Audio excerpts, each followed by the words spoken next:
20 for me. 1 million for you. No, what 20 what for Venezuela me. is trying to. So they're empowering themselves. That's what he does. That's what he's done. Now he's enriched everybody himself. know he's doing that. Who is that? Shabazz. Down there in Hugo Chavez. Yeah. What he's doing. Everybody knows what he's doing. He's trying to copy Fidel Castro and the people of Cuba. And what he's doing, giving the people free education, free medicine, free lights, and what they do is take over the money and still make the money, but use all the money to give the people more benefits. Not all. No, they don't matter. Their pockets are deep. Their pockets are very, there's some very rich people deep. there, but one day we're going to get rid of all the rich people. So you're going to get rid of all his family, all of the people that's under him, because that's who he's taking care of. The first people that Castro got rid of was his family. Well, he took his family's richness and gave it to the people, and to the day. And then he gave his brother the power to take over the country. Of course, and his brother is nothing but a servant of the people Fidel Castro of Cuba and a servant of the people of the world. Castro is an honest. Castro loves humanity. Castro loves the people. Castro not only served the people of Cuba, he served the people of the world, and he's the most well-loved man on this earth, and his deeds are equal to that of Jesus. Well, you know what? Let's back up, cause you should have given us. Go forward. You should have given us some of that wacky weed or something that you had before you got here. Something that motivated other than you. You got a power way beyond what you talking, bro. It's called revolution. It's called Pan-Africanism, and we call it African tobacco. We don't call it. We don't call it wacky weed. African tobacco. Now, when you were down there down there visiting Castro, Cuba and Castro and the people of Cuba. Now, did you talk to the leaders when you were down there? I always talk to the leaders. I talk to the people. The people are the leaders in Cuba.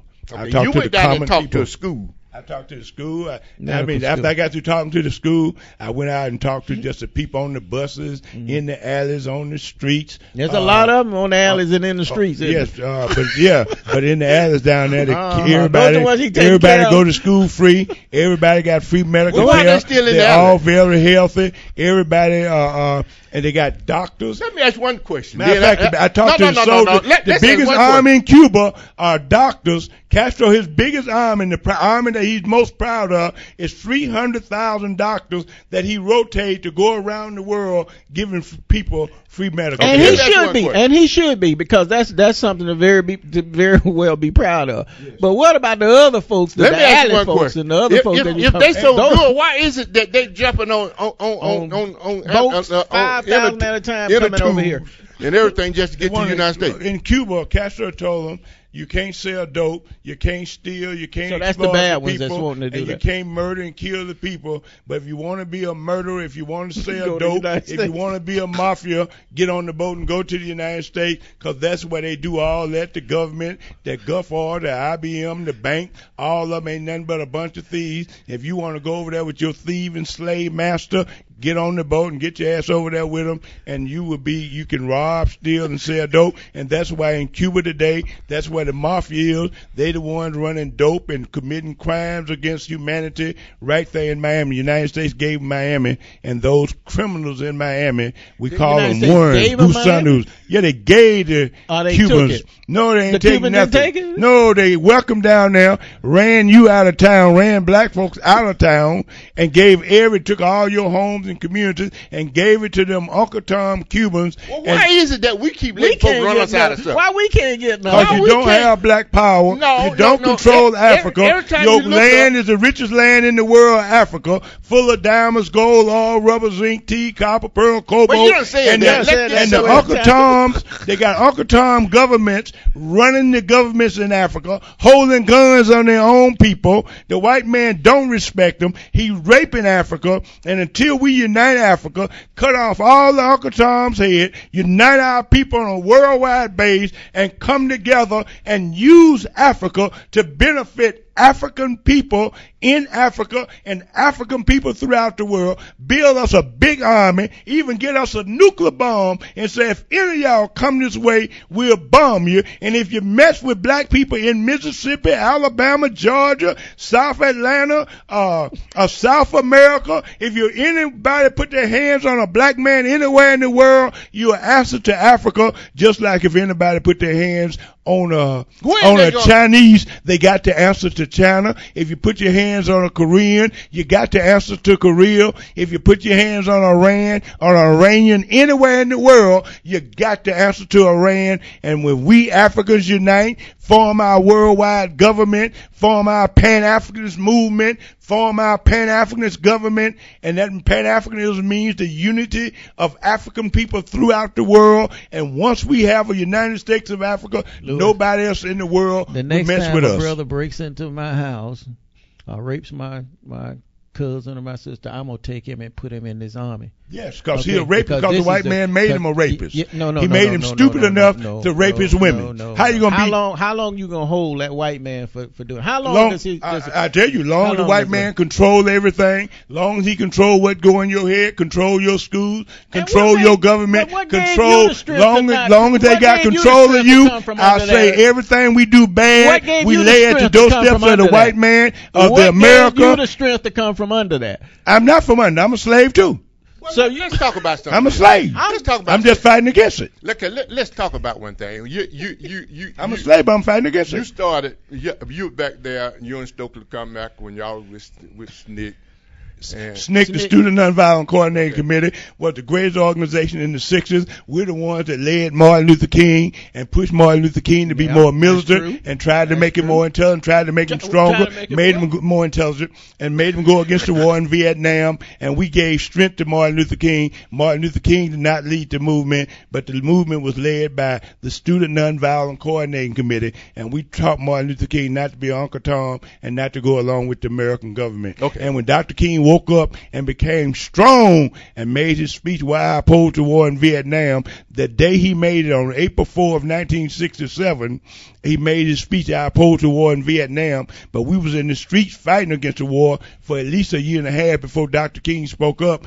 But when Dr. King spoke up, they realized that he was seeing the world and seeing the crimes that the United States was committing. And what the United States would do is that if you do something great on one day, they'll discredit you the next year on that same day. Martin Luther King made this speech I opposed the war in Vietnam on April 4 of 1967. On April 4 of 1968, the FBI and CIA killed him. And I what told him. What happened to the glue that held SNCC together and help us to because that was a good program. Yes, what SNCC was good. The FBI and the CIA and did they use bombs and stuff with it? No, they used armed intelligence and they so cut y'all off. Were smart enough. Y'all black people were smart enough to keep them out. They cut off all our money. They cut and they attacked us through. Y'all had y'all own stuff. No, we didn't. Matter of fact, we had not hooked up to Mandela and them. Later on, after we did the Black Power movement and we burnt down all these cities in the United States, and we joined in with Ho Chi Minh and made the United States lose the war in Vietnam. We joined in with the Palestinians and helped them fight for Palestine. And we went and we joined with Mandela and those in South Africa, and we fought and we helped defeat apartheid in South Africa. Who did all that? SNCC? I did that. Yeah, I was there with Mandela and those. Okay, well and now you. And I fought in Zimbabwe. Vietnam. I fought in Angola. I fought in Guinea-Bissau, and I took my instruction from Sekou Touré of Guinea and Kwame Nkrumah of Ghana.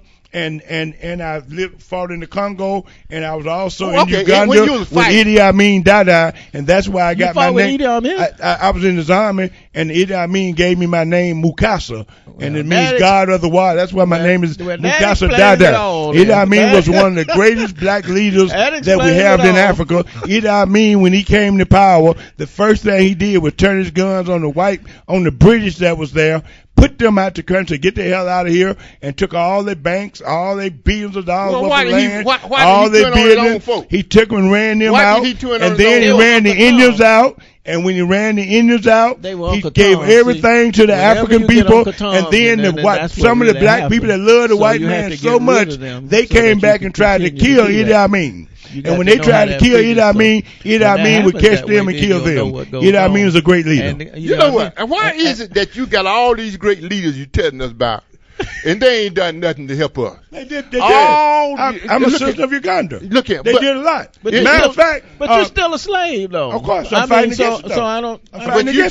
So by now you ought to be done hooked up with somebody that freed you. Why is it you that can't be free? How I'm gonna be free? Okay, when African people around the world are free? How I'm gonna be free when they got the prison industrial complex right here in the United States, putting all our young men, women, and old men, got us packed in the prison? How I'm gonna be free when we ain't got no food? Tell me about Black Panther. Let's talk about the Black Panther. How I'm gonna be free when the banks robbing our people for their houses? Is he part of the Black Panther? He started the Black Panther. I started the Black Panther Party. Me and Stokely Carmichael. You the old Black Panther Party. Yes, sir. Not the new. Well, I helped them too. I helped the new Black Panther start too. They came to me and asked me how to do it, and I'm a member of the new Black Panther Party too. And what's so now what? Okay, okay, we know what SNCC stand for. We know what SCLC stand for. What do Black Panther stand for? The new Black Panther. They're just a little militant group that's trying to fight against the oppression and killing and enslavement of black people, and just doing their best. Just a young group of people that's trying to take an old name and say we need black power. And what they mean by black power is we need land, we need an army, and we need a force that can stand up against the United States and stand up against Europe. We need to unite as a people. So now, since I know your leader here. Which leader is that? Lenny? Oh, he's my brother. He's not my leader. He's the student. He's my student. And his name is Idi Amin Dada. I gave him an African name. Took him and took the white man's name from him. He's not using. Well, he used it in the right places. And that the names we got now, Joan, like, what's your last name? Jackson. Mr. Jackson, nigga from the Jackson plantation, and Mr. Foreman, nigga from the Foreman plantation. Yep. You got the white man's name, and if you use your name or use the African word, the white man will cut your tongue out. And so we walk around here, don't even know our name. We worship the white man's God, Jesus in the Bible. All that stuff comes from the white man. How many names have you had? So you probably don't know your name. My name is Mukasa Warabao Dingo Ginga Amin Lumumba Dada. I have an African name, and I'm proud of it. And Idi Amin first gave me the name Mukasa. I was in Uganda, and I was proud of it. Why did Idi Amin kill his own folks? Because they were Uncle Toms, and they attacked their own government. And anytime you pick up a gun against your own people, for the white man, for the oppressor, then you're supposed to lose your head when you lose. Well, he the one got his head lost. No, probably well. He's a warrior, and he fought for his people. The United States, Britain, and Israel came to Uganda, and they bombed him until he had to go. They bombed that man. Yes, they did. And he had to go live. That man got killed by... He didn't get killed. He died in Saudi Arabia of old age. He died in Saudi Arabia about 5 years ago. And they came just like they in Iraq, in Libya bombing Gaddafi. That's the same way they came into Uganda bombing Idi Amin. So we just about out of time. I was going to ask. No, we're not out of time. The white man is out of time. We wanted to give you a rap, to let you do a rap, but I think it would probably take too long for you to really do a true rap.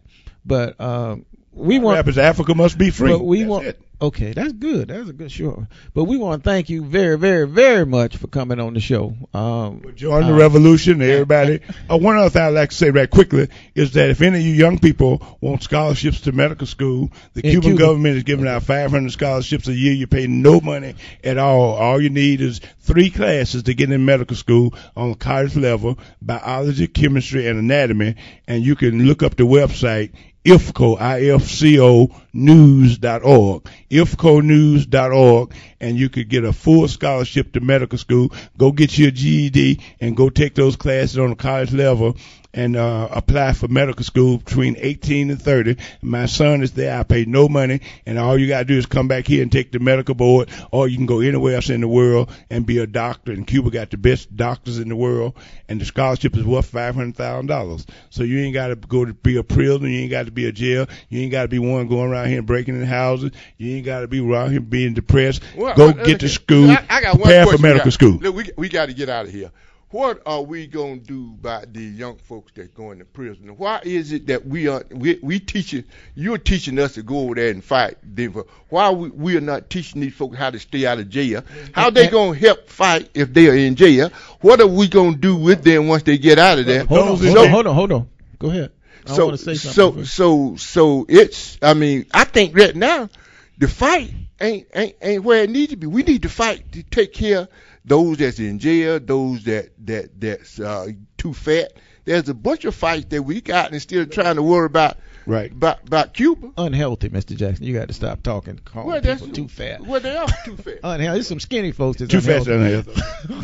All right, I'm sorry. Go ahead. And that I agree with you, and that's why we need to burn the prisons down. The prison industrial complex are nothing but a bunch of criminals that put our men and women and children in slavery, and we need to fight against it. That's why I praise that Nichols boy that was in jail, and he shot his way out of jail, and that we need to shoot our way out of all them jails and burn them down. Well, he shot himself out, but he's back in there now. No problem, but he's a warrior. He let us know that we could come out of them. Now, all the jails need to be burnt down in America, and everybody in jail need to be put in a university and taught mathematics, science, chemistry, and then biochemistry, nuclear physics, philosophy, and they could do it. They spend $50,000 a year the whole year in jail and won't spend $1,000 to keep you in the university. So that's why you in there. The United States government wants you in jail, because if you was intelligent, all right. Well, you would not sell for slavery. Our time is up, and we have gone beyond. The time of America is up. The time of imperialism is up. Black power, long live Pan-Africanism. Well, we want to thank you, our audience, for tuning in. We know that you got your ears full today. He talked so fast, you may Satan, not. We're gonna burn your kingdom down. and we out. We'll see you. I don't know what field your son in, but hopefully he got some psychology classes too. Thank y'all very much for tuning in. Africa.